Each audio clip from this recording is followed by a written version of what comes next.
So saan pa ba tayo lulugar? Nandiyan na, kompleto ko na. Yan lang naman yun. Diba ako wala akong inaano kasi rights yan eh, taga Sitol tayo. Pero sana lang maging patas tayo. Kasi napapansin ko talaga ngayon, super ako lang lagi nakikita nyo. Sa totoo lang, wala nang, ano lang, street food vendor lang po ako, yun lang ang concept ko. Ang hirap din mag-provide ng puhunan. Ito nga, may nagmagandang na tao, nandito ako lang, kasi dati nasa kalsada ako, so preparing kayo. Kung nakapisto ako dito, ano naman yung hinahanap nyo. So gusto ko maging patas lang. Kasi sa lahat ng vendor dito, sa dami namin, ako lang laging nakikita nyo. Yun lang naman yun eh, maging patas lang sana tayo. Pero ako wala akong ano doon sa inyo, pero sana na maging patas po tayo ha.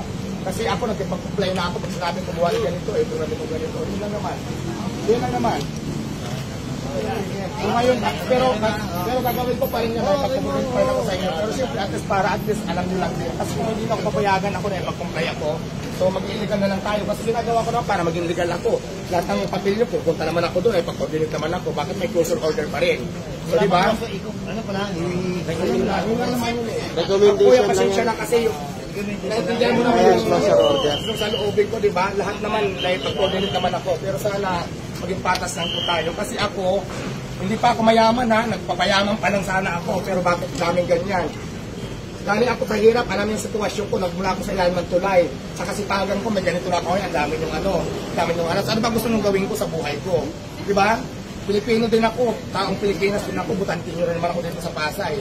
Yun lang naman sa akin. Wala akong question doon, pero sana naman, di ba, lahat naman ng papel yung pinagawa ko naman. Pag sinabi, salitahin, nagpagawa ko ng kitchen dyan. So ano pa ba, hindi pa yan tapos, hindi ko na-revision. Hindi na. Ano sino ko sumagot ako dyan ha? Ano ba yung unang hinalan yun? Bakit may pa-coordinate ako? Sino ko sa binasa ko sa City Hall? Naisip nila doon, pupunta ka sa Mayor's Office. Nalagyan mo ng copy package. Sige lang, basta pupunta ako doon. Kailan ako pupunta? Mamaya?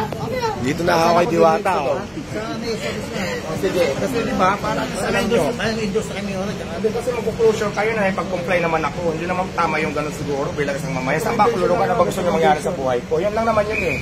Kasi ako lahat ng sinasabi yun eh, pag-comply po ako, lahat ng sinasabi nyo, lahat ng requirements na kailangan natin, pag-coordinate naman po ako sa inyo.